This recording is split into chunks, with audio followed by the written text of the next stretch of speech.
Monk punch. It is. Did you ever watch Dragon Ball Z, like where you like it's like 3 episodes before they actually like make an attack? That's exactly what's going on here. So that's my.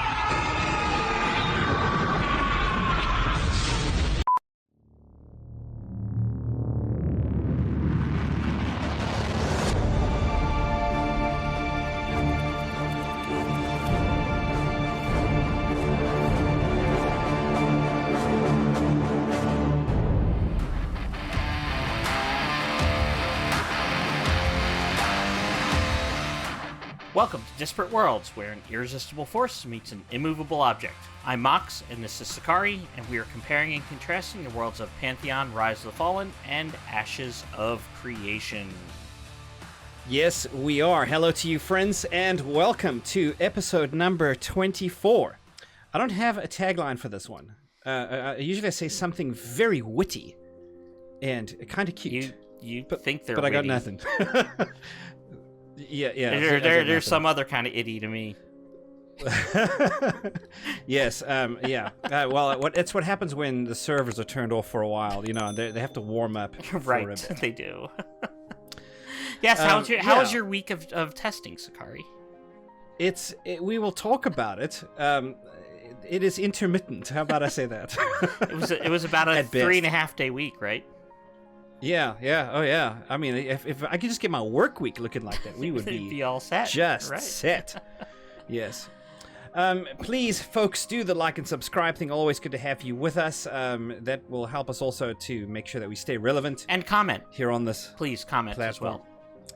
Yeah, comment too. Mox likes the comments. I do. Although he's been slacking lately, folks, and has not been answering them. I'm very lonely. It's been me doing...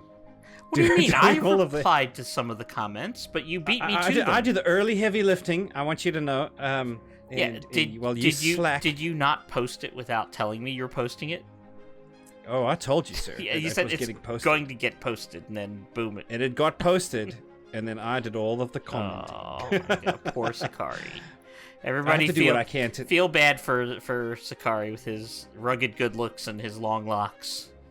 Beating up on the fat old guy. Hey! I cut off my locks, sir. I don't have them. Oh, that's not a bun.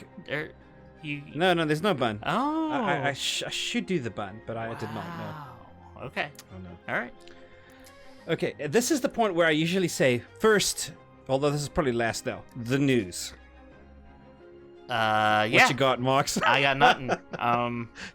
Pantheon is in a cycle of building up power. That's what it is. Yes, they are. Right. They are. It's charging. It's monk punch. It is. Did you ever watch Dragon Ball Z, like where you like it's like 3 episodes before they actually like make an attack? That's exactly what's going on here. So they get really angry for a while and charge up. Exactly. So I hand it over to you to tell us about the Ashes news. Yes. Okay, so everything that's happened since the last episode is usually what we put in the news here. The news has been light. We actually did an episode fairly recently, so it hasn't been very much time, I think. And we'll let that be your excuse this time. Yes. The excuse of your studio for nothing in our news section. July 14th, we had the Alpha 1 teaser video. They put a video out that is actually kind of nice. Just a little Alpha 1 video, right? That was just like, hey, here's fishing, here's I don't know, fighting a boss, here's running through the wilderness, etc., etc. It looked very familiar. As I was watching, I thought, I've done that. Okay, I'm getting the Alpha 1 experience, so that was pretty cool. Was it an honest trailer though? You know how they have those honest trailers? Oh, did they? Right. Did they show people falling through the world? Yeah, no, they did not show. No, they did not show people falling through the world. No, they did not. Though that is an interesting experience when that happens. No, it was not an honest trailer. It was a lie. All of it was a lie. But I did do fishing. That's kind of cool. I have run along the roads, out in the desert. So there's a lot of different things. Cool. Yeah, and then July 17th, they had, this is just a nice little something to throw out there, a little World Emoji Day. I wasn't even aware there was an Emoji Day, Mox. I mean, you should not be alarmed that there's every kind of day. Like, there's probably, like, a world, Buttercup Day. I don't know, like, Peanut Butter Cup. Now, if they have a World Emoji Month, that will be overkill. Yeah, I think. I think so. A day is enough. I think I can handle a day. Yeah. So they put out some AOC little emojis. They're pretty cool. Why aren't there 64 to represent one for each class? One for each class. Maybe there will be, sir. Now there's only 8 classes in the design, right? The primary classes, and only 3 of which we get to play in the alpha. So. Gotcha. Okay. Well, fair enough. Yeah. They're cute. Like whoever did the art did a good job. I like the bold lines and the bold colors. It's good emojis. They are, and they remind me a bit of Angry Birds. Yes, they are. They do have that feel. Yeah, a little Angry Birds. Maybe that's what the deal is. That's supposed to be a phoenix, so maybe that makes sense, right? A little Angry Bird phoenix. Makes a lot of sense. Yes. Yeah. Cool. Well, okay. All right, let's go ahead and get into the meat and potatoes, sir, of the episode. All right, folks, so I just tried to sucker Mox into introing the body section, but he refused to budge. I did. He decided he wasn't going to be my friend. That is not it. I'm making you stronger. That which will not kill you will make you stronger, Sechari. We'll make you Super Saiyan. Yes. Yeah. So what we thought we'd do with this episode is just have a chat about the current status of things, right? I am doing the Ashes of Creation Alpha 1 proper is what I call a testing session, the month-long NDA lifted test, and I have been, the month-long, I have been streaming the thing, and it's been all right. Yeah. Every time I've been on, I've been just kind of streaming it so anybody can tune in and watch over my shoulder if they so desire. I am not the most popular streamer out there, that's for sure. I know. Everybody's I find that hard to believe. Cymerg and all of those guys that have been content creators for a lot longer. But it's been fun to meet like 1 or 2 people. And just chat with them that are commenters of ours. So, Batted to the Bone showed up. He's commented on a time or two. And I think he's actually won one of our little contests before. Our ComQuest. Right. That's where I was like, hold on, you're a ComQuest winner. I know that one. I forget what episode that was, but he won that one. And Archangel 223 has hung out in chat as well. Yes. So it was very cool to meet them and just chat. Some about what they were seeing and what we were observing and what I was doing. It was Didn't Asmongold have something like 150,000 people watching him like on the first day? Yes. Yeah. Oh yeah, he jumped in and played for a bit, and that was great. It was fun because there's this whole bald joke going on with him, and I think they retweeted where somebody invited him to a guild named Bald. He sat there looking at it for a minute, and he's like, "I'm gonna accept this." I can identify with that. Yes, yeah. Hey, birds, quote unquote, of a feather, flock together. Yes. So. Speaking of other content creators, the Lazy Peon put out a video where he talked about his experience called "I Finally Played Ashes of Creation. My Thoughts." His thoughts, not mine. Now we've kind of stopped doing this, Mox, in our episodes. Usually we'd start the meat and potatoes section with a couple of recommendations. Right. I don't know how many times you can recommend the wiki before you sound a little bit repetitive, right? Yeah. But this one was good. Right. And I think when it's like we don't want to just recommend stuff just to recommend it. So we're curating that choice thoughtfully. Yeah. If there's something worth it, we'll put it in there. That's for sure. And I like the Lazy Peons content, so definitely give that a check. Yes, link in the description as always, and I think I'll try to just put a card above Mox's head. Yeah, there you go, right there. It is there somewhere. So I have a number of observations. I created a laundry list of things here that were just things that occurred to me. It's been an interesting run so far. Like we started. I started a female, I think Kalar with very pretty hair. I was playing, and got to level 4 or 5. Was doing some quests, and the next thing I know. I had a gold issue, and I was like, hold on a moment, this thing is telling me I have all the gold in the world, what's going on? I was talking to a vendor at the time, submitted the transaction, and something went wrong, and I lost all my gold. Ooh. It was something dirty like that. And then come to find out, there was some kind of hack or exploit or something was going on, some kind of DDoS attack. Right. People have already started their business all the way in Alpha 1. I'll tell you this. Steven seems like a nice guy. He seems like a really, really nice guy. But I also can see the ruthless businessman in him. I could tell that he was not going to be happy about. Like when I heard about this, I was just like, oh man, that IP of that person. Like Steven will go to the ends of the world to figure out who that was, and make sure they can never touch his game again. Yes, I mean, now granted, all you have to do is just turn off your internet for a while, turn it on, and hopefully find a new IP address. Right. But I mean, like I can imagine, but so I have a slight conspiracy theory that came out of this, right? This whole, and it's probably not true, so let me preface it with that, right? But this whole alpha testing session is largely about architecture, server load balancing, stability, can the infrastructure support all of the people playing? Can it give them a quality experience? Can we deal with things like rubber banding? That's the primary thing that we're testing here. So it's really, can we get 3,000 people on at once, right? Can we get 5,000 people on at once? What does that look like? What is everybody's play experience looking like? Part of that is going to be penetration testing, right? Like that security folks do. Right. Cybersecurity is going to be an aspect of that. So you're thinking they hired some company to try to breach them? I wonder, right? Okay, so it's a total conspiracy theory, right? But there are white hat security companies out there that you hire them to test your network, and generally made up of hackers and they get started and they try to see what they can do. They DDoS you, they do whatever, and that is another test of the system. They've got to be able to handle DDoS attacks. I think Steven is forthright enough to have said, I want as many people online for this day and this time because we have hired a company to try to see what they can, if they can penetrate us, please be on, and this could happen, and that it will be a server wipe afterwards. Like I think he's transparent enough to say that. So that's why I don't think that necessarily holds water. Yeah, and I agree, and that's why I'm like totally tinfoil hatting the idea, right? They're going to have to do this sometime. Right. They should do this sometime. And they may have already done it behind the scenes.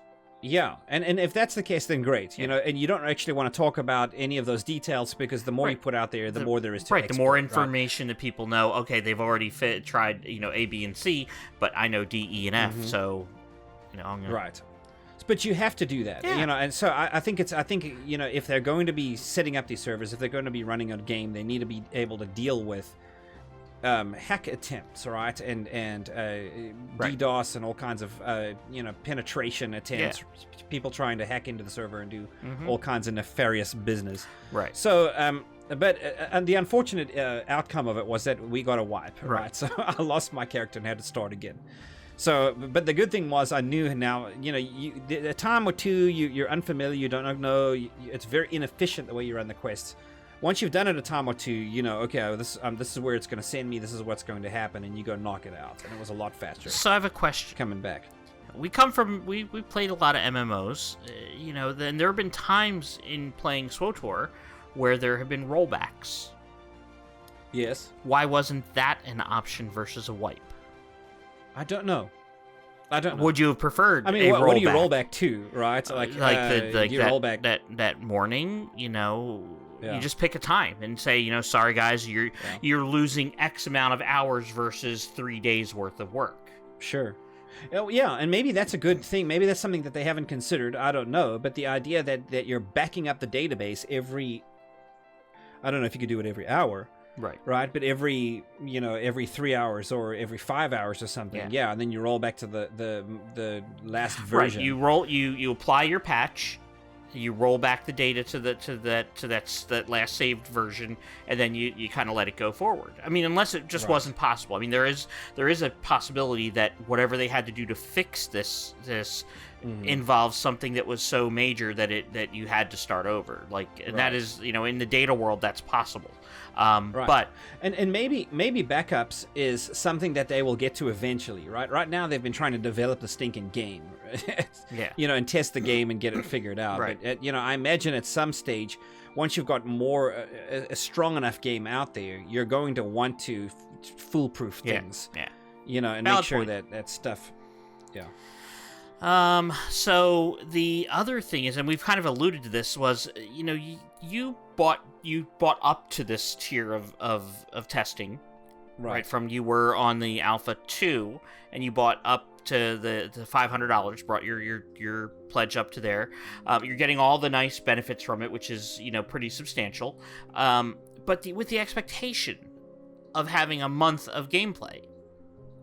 Yes. So we're a week into it, and it's been... and it has not been a month of gameplay? What do you mean I haven't been able to... Yes, it's not been a month into but a week. It has not been even a week. It's been, it was down for, Monday, Tuesday, Wednesday? I think Monday it was in. I think it went down, late Monday night, maybe Tuesday sometime. I wasn't on when it happened, so... Okay. Yeah, okay, so let's talk about this. There has been some extensive downtime here in... It started in the middle of last week, and here in the first week, it's been down. The servers have been off for the majority of this week. I was able to test on Monday night.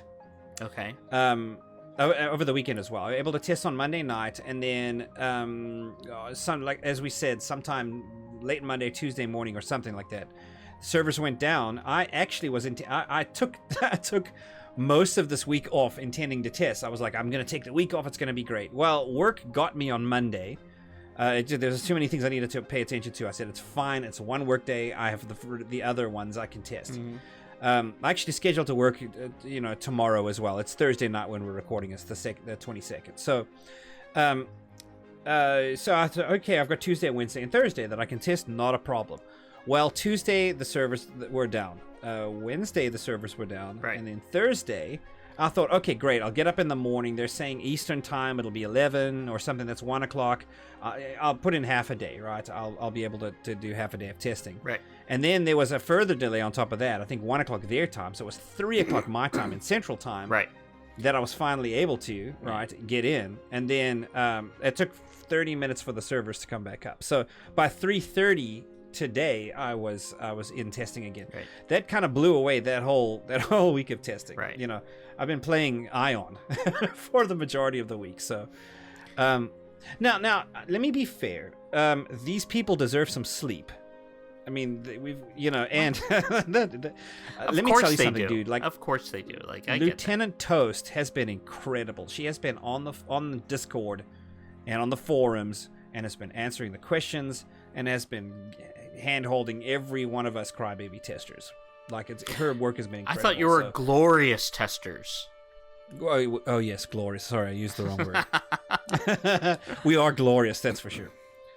Well, that's good. So, yes, I agree that they obviously deserve to sleep, but I think they set an expectation when they said a month of testing that and I understand there's going to be downtime. It's an alpha, and it's an early alpha, so I get that. But I still think that if you say that you're going to have a month of testing, you would expect that it will be the majority of that month that you're going to be able to not only be on the servers, but be doing things that are productive. And that's not exactly the case, is it? Well, let me ask you this. Is it okay if during that month of testing they bring the servers down to apply patches that will address some of the issues people are facing? Yeah. And I think that you should have either daily or every other day micro patches, and then maybe a weekly big update type of deal. Okay, so we're not talking about a month of solid uptime, is what I'm saying. I get that. Okay. All right. So I think that's largely what's been happening, though. Now 3 days for the servers to be offline, that seems a little excessive to me. Right. I don't know what the story has been, and I don't know how often is it going to be really that they said, okay, look, it's going to be a month of testing. This is going to be great. We're not going to do server wipes over the course of that month. You're going to be able to develop a character and do, or 3, however many you want, and get as far with them as you want. Okay. But it's really only actually over the weekends, right? We bring them up on Thursday. You get to play until Sunday, Monday, and then they bring them down where they work on them during the week. They're trying to balance it so you don't have like one group of people that's able to play like all week long, and then you have some people that can only play on the weekends. Like, okay, I get that, but is there enough content to support this? No.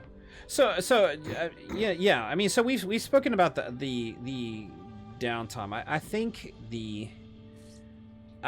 it's.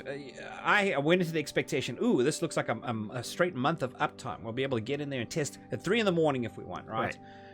I went into that with that expectation. Don't think that expectation is necessarily real, and I think I've learned that the hard way. Also, because they haven't really communicated very well in that aspect. So let me just put a bow around that conversation. Now, where did you go from here? That there's like you have said that you're struggling to do quests. Like there's a lack of quests and such. Like, so are they expect you to play like 4 different characters so that you can like. Is that like kind of the expectation? Entirely possible. Yeah, so the maximum level, I believe, is 15 that you can get to. If you really want to be able to go tank the hardest stuff out there, you need to be level 15, right? Okay. Probably 12 above. You have to be level 12 to get into the sieges. Okay. All right, so you've got to get now. Now, it's been my observation, but I admittedly have not been able to scour the world for everything out there.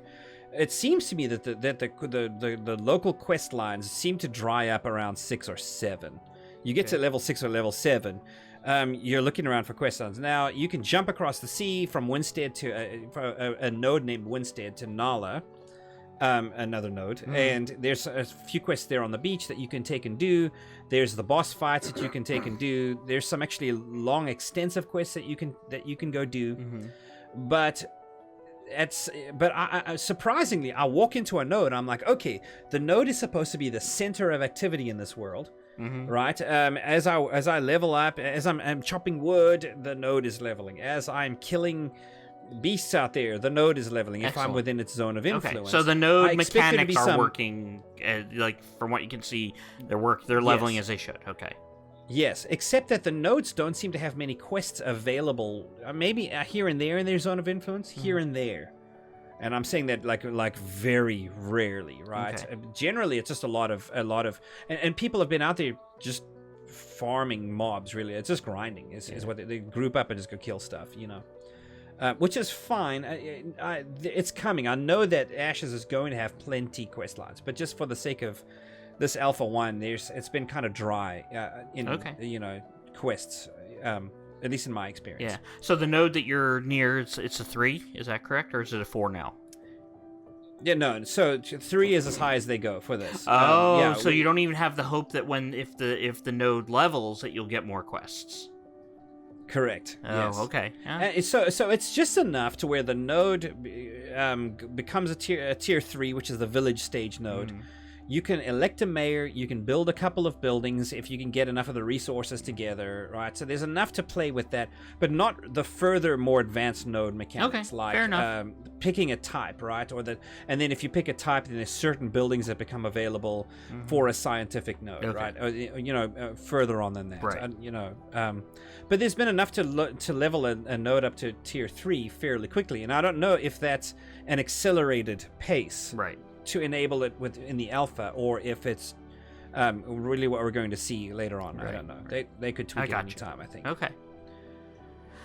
So yeah. It sounds good, with some caveats, but again, it's an Alpha 1 product. It's early alpha, as much as they've touted that or have shown it to be a very polished game, or polished in its presentation of it, let's say. Yes. The game mechanics still are needing to be finalized and implemented, or they may be finalized, they just haven't been implemented or given that you don't have access to them. So, that's it. That is limited expectations. Yeah, we're going to see rudimentary, I think, is really the idea. Gathering is interesting right now. Like, I was running around today in the Nala area. I can tell why people enjoy that area so much. It's why the Nala node ends up being, usually every server I've been on, that's the one that reaches tier 3 first. people go out there, and there is a lot of gathering to do. You can run to node to node to node, picking them all up. There's a lot of...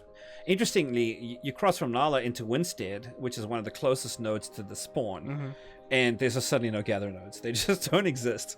Now, is it that hard they to find, right? Are the nodes not there, or are they already? Have somebody been through ahead of you and picked them? I don't know. I don't know, because honestly, I don't know. Okay. Because when you were picking a plant or chopping down a tree, it did not disappear. So, like in World of Warcraft, they actually changed this after many years of the game. It used to be that if you grabbed an ore node or a plant or whatever, it disappeared, and you were the only one that could loot it.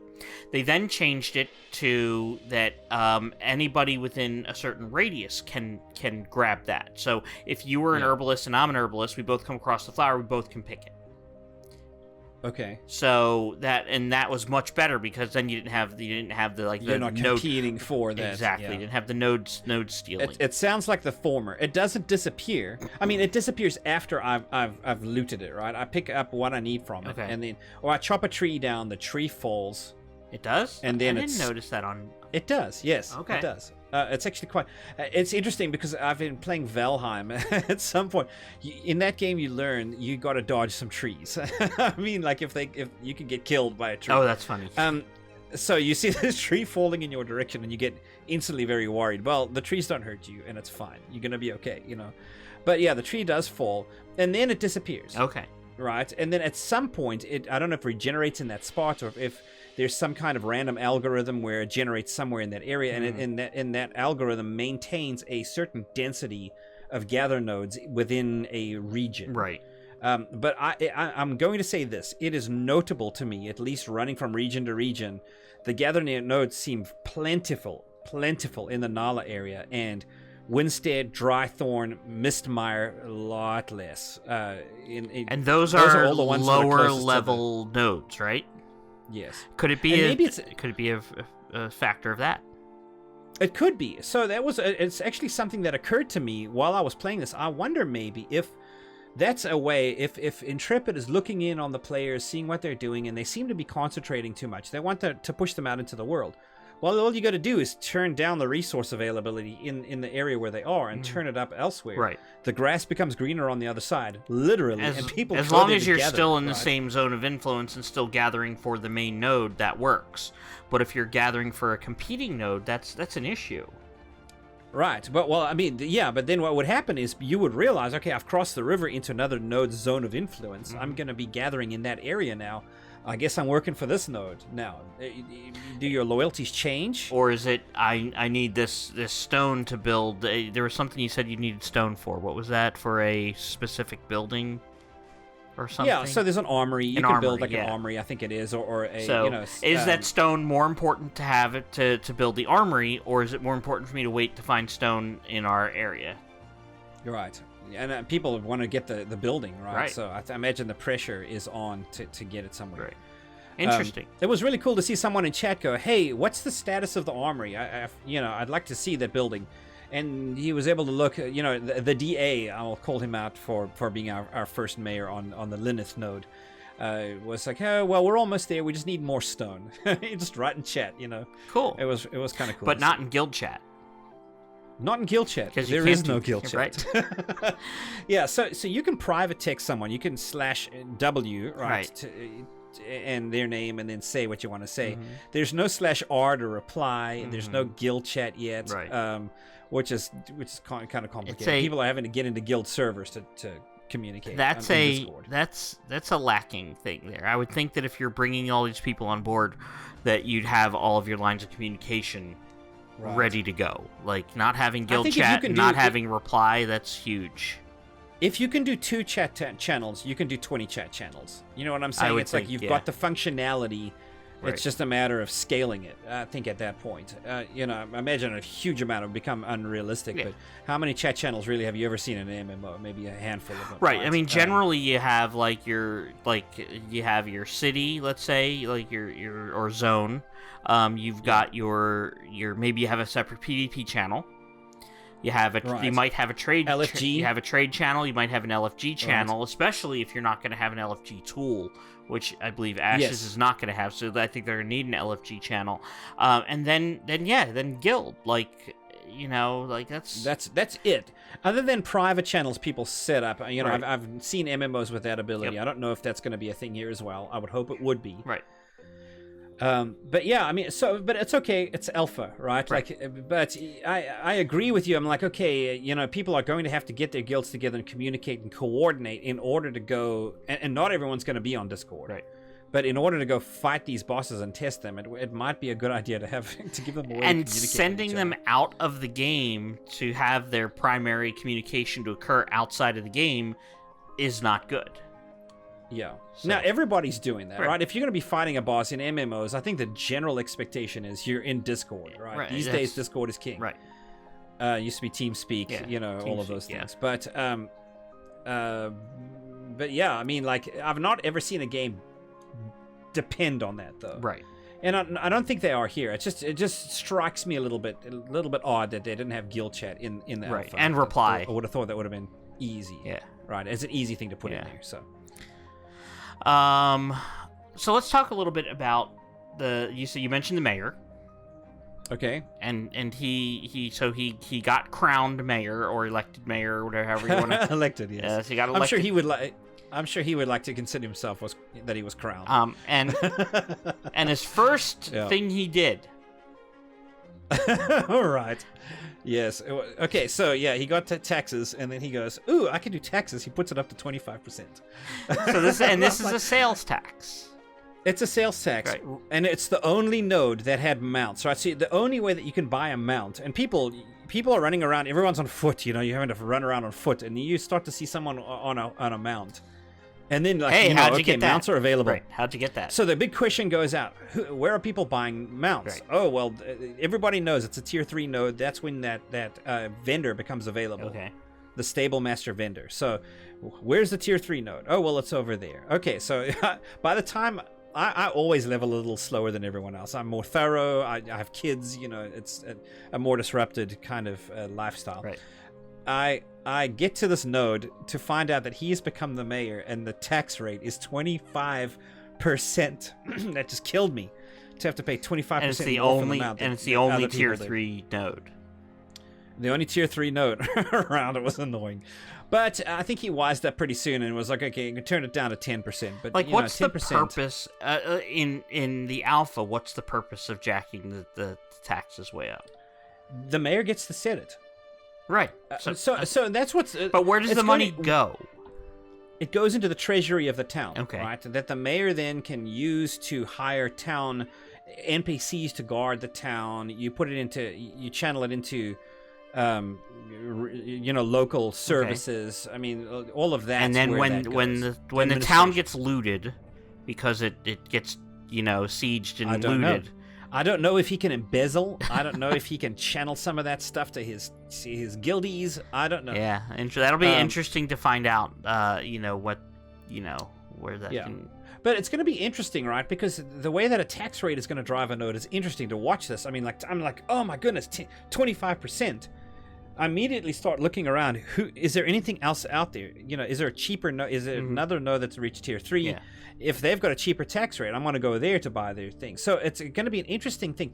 Mayor's not just, haha, I get to be king. I'm going to set the tax rate where I want. I mean, there's going to be consequences to it. You will drive your citizenry away to other nodes if it's too high. So as a mayor, you're going to have to pay attention to what all else is going around. Right. What are other mayors setting as the interest Right, rate, because on somebody stuff could go, and, even though they're a citizen of your node, they could go to the neighboring tier 3 node that's got 5% less tax and go get their amount there. Yes.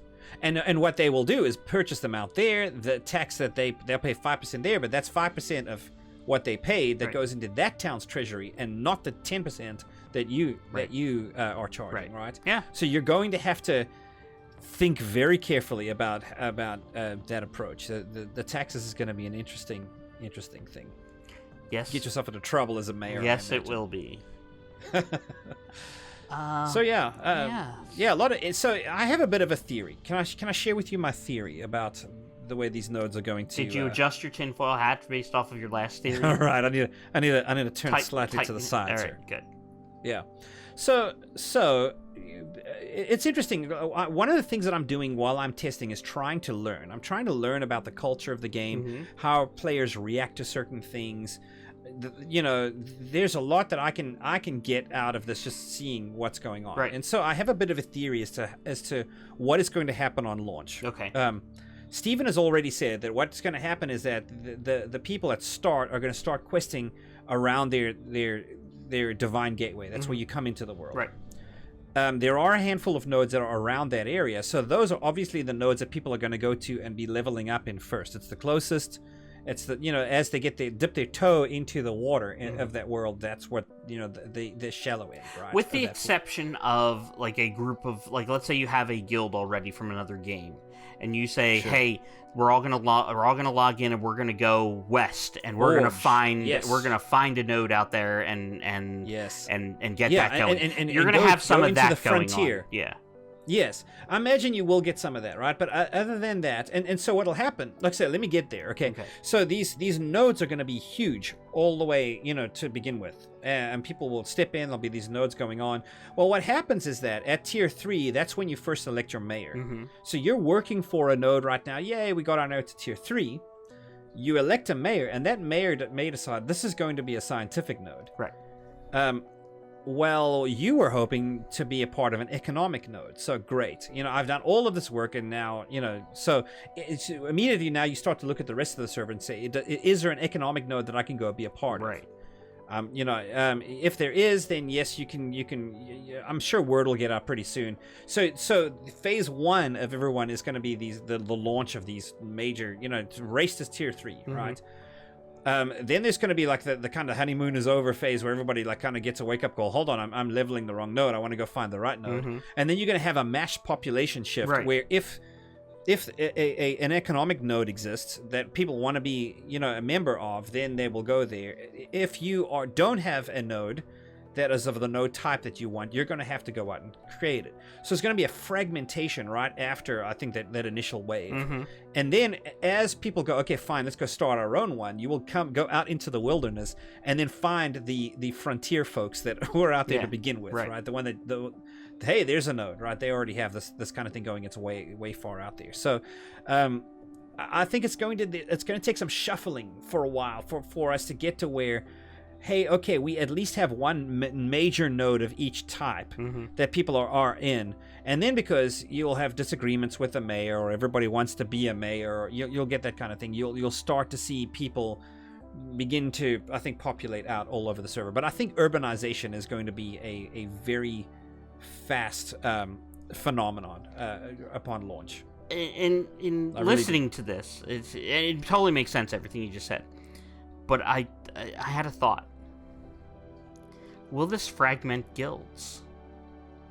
It's entirely possible. Because if I, let's say I'm a, what's the breeder, the animal husbandry. Animal husbandry. Yeah. I'm an animal husbandry guy. Maybe I need a science node in order to progress that. Absolutely. So absolutely. I want to boost my skill. But my that's guild what I want to play. is an economic guild.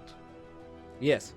So now you're on the wrong guild. Right. So what are you going to do? Leave your friends? So I think you're going to have rough. all these guilds that start on launch. You have all these guilds. And I think that you're probably right. There's going to be a fragmentation as people realize, okay, this isn't the guild that's driving that kind of gameplay. I need to reshuffle. As you personally want to be more of a crafter, as you personally want to be more of a, I don't know, a stockbroker. I'm not sure what else you can do with the economic nodes. That's bad, isn't it? No, it's good. Why is that good? Because you make friends when you have to go find. But I have to leave my friends. Birds of a feather. The friends that I already had, that I played other games with, I have to leave because the majority of them want to do a different type of node. Yes. I mean, so what is your choice? You can go get another guild. You can have an unpleasant game characters. Experience. You can have alts on a server though, and not every alt has to be a member of that one guild. You can put them where you want. So you have some flexibility as far as that's concerned. But so one of the things I'm noticing as well is that, speaking of guilds, is that guilds tend to be the political parties. Mm-hmm. Right, so we saw this. Envious was the name of the guild on Lineth server. Okay. And they're the ones that got in there. I think there's probably they filled it, right, like a big guild as fast as they could. And that whole block of 30 voters or thereabouts all declared their residency, and they were able to vote in the contest and pick a mayor of their choosing. Mm-hmm. And they got to claim world first, at least on that server, right, in Alpha 1. So fair enough. So they get their guy. So their guild is their political party, right? But what's going? I think that the cracks start to show later on when he sets taxes people don't like. There's a town down the road that's got better tax rates, right? He makes a scientific node, and you were hoping it was going to be a military node, right? Like, I mean, there's. And he starts flying around on his flying mount. Yeah, assuming he can get the place to tier 6, yeah. But I imagine you probably have to make a lot of your people happy to keep them local for it to be tier 6. Yeah. So it's interesting. Like, I'm already starting to see some of what Steven was trying to develop with the node system in play, right? Like, I'm starting to see the way, the implications of it, or how it may play out, even here in Alpha 1. Yeah, so I don't think it's all good. I think there's some potentially negative stuff in there. Personally. There is, yes. But, and maybe that's okay. I'm trying to decide if it's okay for there to be negatives. I guess it depends what it is. Yeah. Yeah. So this awesome PvP game that you're championing. Oh yes. How much PvP have you encountered? Not very much. Let me be fair. They turned it on. Don't be fair. Okay. They turned it on. Mm-hmm. I was like, great, I'm going to get ganked all the time. I was running through a field, avoiding everyone I could. Some guy saw me, tried to gank me, and I must have done some PvP in Star Wars The Old Republic, because I turned around and I let him have it. I mean, I blew him off the face of Vera. He was gone. And I felt kind of proud of myself. I was like, yay, I got attacked and I defended myself. So he attacked you, you killed him, and so he would... But there's no corruption system yet, right? Like, that's not implemented. Yeah, so, but he would have been corrupted. No, he wouldn't have. Okay, so here's what they did. They turned it on so everybody was flagged for PvP. They just... You got... Everybody's name was purple, right? You are flagged for PvP. Oh, because you're flagged in your open gate, your fair games. Yeah, and I was like, okay, what's the okay, F is the thing you push to turn it off, and it didn't work. So I got on the Discord, and I was like, is there a way to turn this off? And Lieutenant Toast answered me, and she said, no, it's going to be on for the rest of the session. And I thought to myself, oh, for the rest of Alpha 1? Because that's the session, right? I still had that expectation in mind. I'm glad that the servers turned off on Monday, because today when I got back in there, my name was white. So I don't know. I mean, there was apparently a lot of griefing, I'm shocked. Spawn camping. PvPers were griefing? No way. I don't believe it. It turned out exactly like you thought it would. Yeah, but because there's no consequences, because there's no corruption system. No consequences. So, yes. But that's the mentality you're dealing with. Yeah.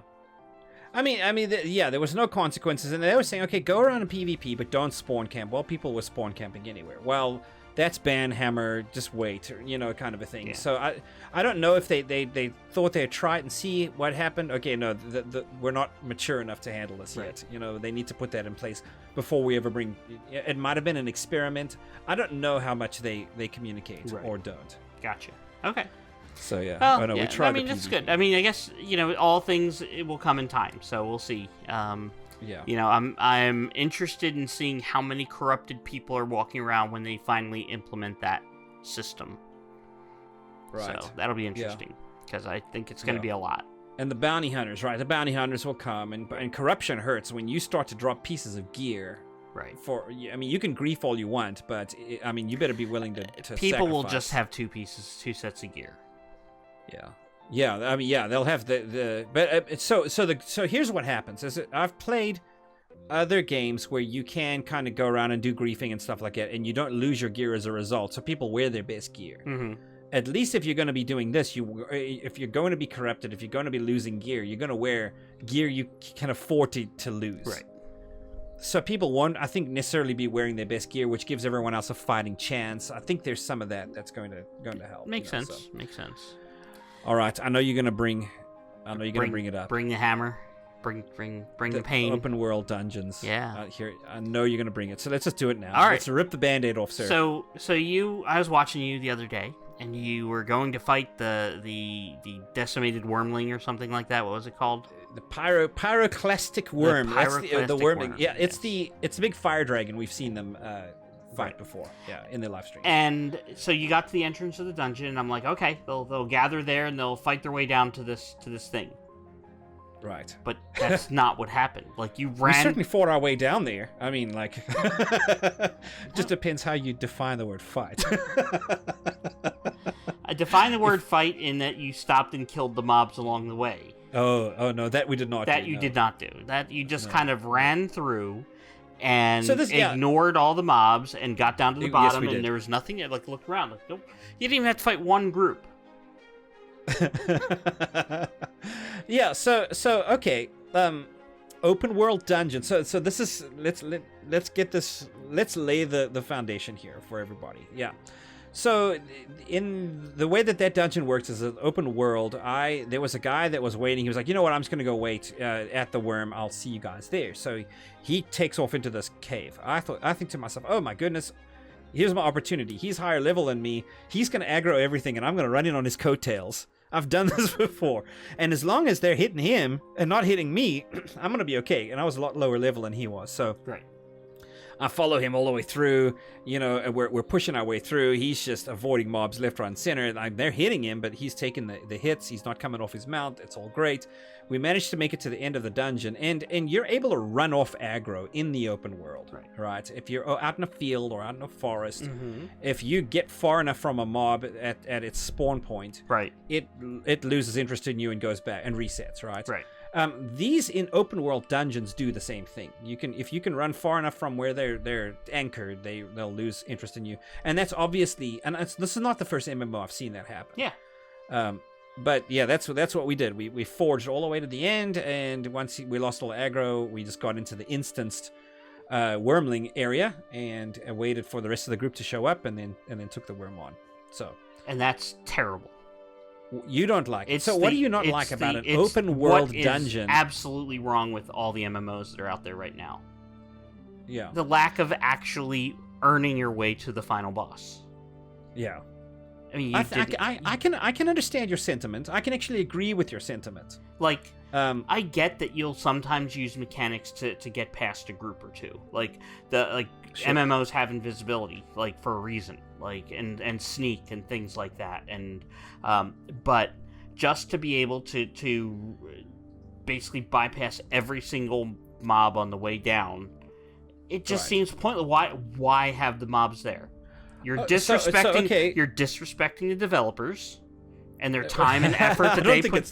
It absolutely is disrespect. Like, well, okay, so no, it's on the developer to make it. If they don't want you to be able to run off, they've got to put mechanics in place that stop you. Right. They could root you, right? Or, I mean, there's I don't know how many different ways. They could CC you in some way and then jump on you. So if you litter the dungeon with that, or if you make so that the places you have to get through are very narrow and there's enough of them in the way that you have no choice. They can engineer it, right? But to me, I kind of lean. I'm prepared to be more accepting of this, although I get your sentiment, because an open world dungeon is the same as everywhere else in the open world. If you can outrun a mob in a field, right, you should be able to outrun a mob in an open world dungeon. There's no difference except that you're in an overhead environment, right? You're in a castle or you're in a cave or something. Where I get that, and I agree with you. Like, okay, so let's say that in theory you passed 20 groups of mobs. Okay. All right. I get that you eventually will go far enough that you can outrun the first group, the second group, the 8th group, the 10th group, the 12th group, but nothing stuck to you. it was designed in such a way, and you're right, that does fall on the devs. It was designed in such a way that you didn't have to do a single fight. Sure. You could have done fights, okay, but you didn't. So let me throw this at you as well, because I want to thoroughly challenge this thinking, right? If they had hit me, I would have probably been one shot. They were way over my head, right? Because I was level 7 going through there. Right. I should not have been there, right? But I was on the coattails of somebody I knew who could probably take the hits. And he was high enough level, and he probably had the damage absorption to be able to do it. Is that okay? So, I mean, I agree. Let's say, like, if you go through there at the level at which that dungeon was designed, you go through there, you will get destroyed. Fair enough, right? But if, let's say, it's a level 12 dungeon, and somebody runs through there level 37 or level 45. Well, depending on the aggro mechanics, they may be able to just walk in without aggroing anything. If the aggro mechanics are such that they're gray, like the typical, like you go from like red to yellow to what is it usually, like blue to green to white. Yeah, you can tell by the color how like where they fall within your level. So if they're at the point where they're gray, they're trivial, then they may be able to just walk by them, or they may be able to one-shot them. And in that gap between 12 and 37, that may just be, it's all right, this is a trivial encounter. I'm here helping my friend, and I'm choosing to bypass that. But this was designed so that you got to the end and didn't have anything on him. Like there wasn't one group that stuck. So, yeah, totally. I mean, like, I get the sentiment here, right? You should fight a dungeon. You're down there to fight your way there, and there's multiple ways to make it right. You can make the mechanics so that you always get dismounted, or you can't have a mount, right? We were talking about this before this episode. You can't have a mount in the dungeon, like restrict that. Incentivize it, right? Put some mobs along the way where they drop a certain number of things that you need to be able to get into the instance at the end, right? Or something like that, or enough loot that it's actually worth running the dungeon, like actually doing a full clear or something. Now, did you run to the end and go into the instance to drop aggro, or did you run to the end and hang out, wait for everybody else, and then enter? I ran into the end. I ran into the end and clicked the instance and got in. I don't know if the other guy. It's possible that you dropped aggro by clicking on that. In which case, again, that's it's a bad design flaw. Like if you're in combat, you shouldn't be able to click that thing to get in. I posed this out to the Pantheon world, and I actually posed it to Chris Joppa Perkins, asking him from his point of view on the Pantheon side, where, since we do compare and contrast the superior game to Ashes of Creation. Yes, we do. And so I said to him, hey, Jop, I have a question and I hope you can answer. How will aggro work in Pantheon? Tether, zone line aggro drop. Sechari and I were discussing it because in the Alpha 1, he was able to run the end of a dungeon, get to the last boss without fighting anything.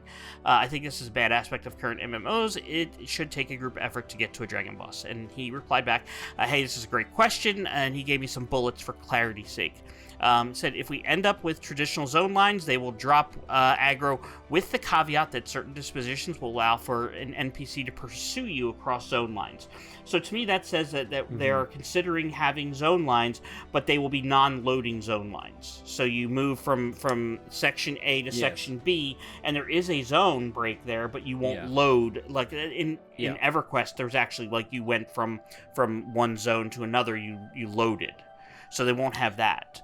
And he said they are likely going to employ a tether or leash system, but it's not going to be based on distance from the spawn point, but rather distance between the player, the character, and the mob. So you have to stretch that distance between you and the monster in order to avoid it, as opposed to... You have to outrun it. As opposed to, if I get 100 meters from where they spawned, they will turn around. Yes. Okay. Yes. The 100 meters from where they spawn is the most popular one. I think that's how SWTOR works. Most popular model of tethering that I've seen. Right. So he said it won't lose it based on that distance travel, based on the distance. And you also have to spend enough time away at that extended distance away. So it's not just like a burst of speed I get away. It's a burst of speed I get away and have to stay away for 10 seconds, let's say. Yes, sustained distance. Right, yes. okay.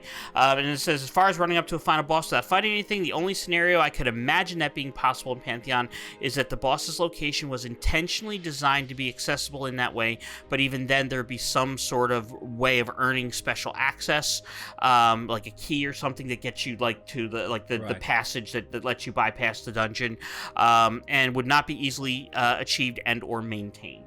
So this is something obviously that they've thought about, and and it's a very different model. Yeah, I think it's based on EQ, right? The whole zone mentality, as opposed to open world. Everything is anchored to its spot. You have zones, kind of a thing. They're just called nodes. They're called zones. They're called zones of influence. It is a zone of influence, but a node is node's zone of influence is quite a large area, right? Right. If I aggro, let's say I'm running down the road, and as I run down the road, there's 6 or 7 different things I aggro, or just running down the road. Mm-hmm. Never mind running through the jungle, right? Yeah. In Ashes, if I was to aggro every one of those, and all of those were to chase me halfway across the map until I cross the river into the next, and it's General Lee push the horn, jump over the county line, right? Yeah. Then they go, okay, fine, we'll go home, right? Well, anyone else in that area is like, what happened to all the mobs? They're all gone, right. and then this dinosaur pack comes charging back of everything that you've.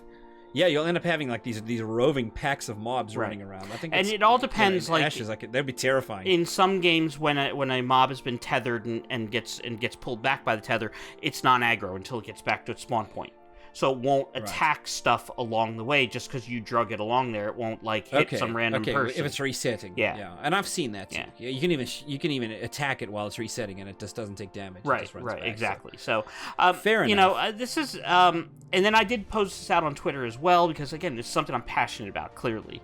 Clearly. And I got a reply from Theric from Pantheon Plus and his, among others, there was a lot of good replies. There was good discourse on this. And he had an interesting take on it. He said, I have difficulty with the whole concept of a linear dungeon design in which you have a final boss. He would rather see dungeons designed in such a way that you have multiple paths and there's no right way to go necessarily with multiple named mobs. And I think you can have that and still have a main boss for a dungeon. Just give them multiple spawn points. It's in a certain room in the castle, right? If you're running around in a as castle. Opposed to it can be in 6 rooms that are all equally difficult to get to. Mm-hmm. And he will randomly spawn in one of those. So, and then you'll have placeholder, lesser mobs and whoever gets there first gets him, right? And exactly. Hopefully his respawn timer is high enough. Yeah, or that it's if it's not a super hard boss, that he has a reasonable respawn time, so that you can, as other rooms are getting cleared by other people, he may respawn in your room. So, and I thank Theric for that because that is, I would like to see that, but I do also like the idea of having final bosses in dungeons, like the big bad main guy that you go down there and you fight your way down to him. It's a struggle, and you get there and then you. And he's got the best loot. Yeah. That's the reason you're going down is for that big challenge, right? That's he may have he drops 4 different big things and a bunch of little minor things. Yeah. So, I'm not happy with seeing you just run down there with zero consequences. Yeah, and I'm not either. I'll be honest, I'm not either. We were cheesing it clearly. Okay. I mean, granted, now let's be fair. It's Alpha 1, right? I mean, you don't know what. I mean, it could be incredibly different by the time we actually get to launch. It could be that they have the population lower so that you can do that to get as many people through that quest as possible. Yeah, I mean, there's a lot of different things. I mean, I'm not seeing, at least what is ascertainable to me right now, a aggro rings, where something that's way lower than me, I can run right by it and it doesn't aggro, right? Everything aggroes if you're within a certain number from it. Right. That's just. But you're also not super high level yet either. You're only level 7, right?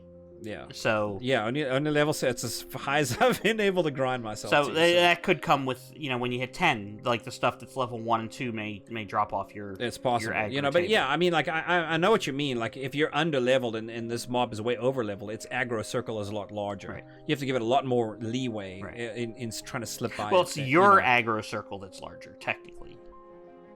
Okay, fair. Yeah. I can see that. Yeah. Yeah. If you want to think of conceptualize it that way. Yeah.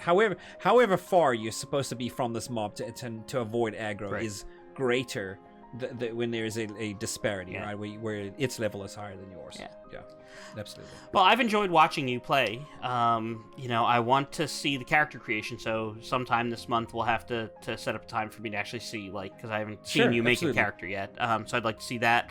And maybe see another class. You have time to probably level another 2 classes. And see. Yeah. Well, that is assuming that I have enough server uptime to be able to accomplish that. Server that brings us to the uptime beginning of the and episode. family downtime. Yes, absolutely. If I can just get enough time to play, where things are actually when I make time to play, I can play. That's sometimes in the challenge as well. Good. So, Well, just make sure you make time to edit before you make time to play. You got me there. Yeah, we'll have to figure that one out. All right, so please make sure you stop by Sechari's Twitch channel, which is twitch.tv/Sechari, and check him out. Follow him so you get your notifications when he goes live. I require special notifications from him. Yes. You require the golden treatment, Yes, sir. I better get a good sub out of you for that. But yes, check him out, and definitely if you like what he offers, give him a sub too, because he needs his coffee. Much appreciated. All right, check us out on Facebook.com/Disparate Worlds, on Twitter @Disparate Worlds, and our website is disparateworlds.org. Also, in addition to our website, and in the description link is a link to our Discord. Check us out there. We try to have discussions and things of that nature, but the more of you that are there, will make the conversations more fun. So, absolutely, yes. I can't make that emphatic enough. Yes, the more people we have, the more discourse there is, and we would love to have you there as a part of it. Absolutely. Thank you guys for joining us. That'll be it for us this episode. We definitely appreciate you watching. Do us a favor, please. Drop a comment. I said that first because that's the one Mox is passionate about. But also do the like, the subscribe thing, the notification bell, of course. That way you will not miss upcoming episodes.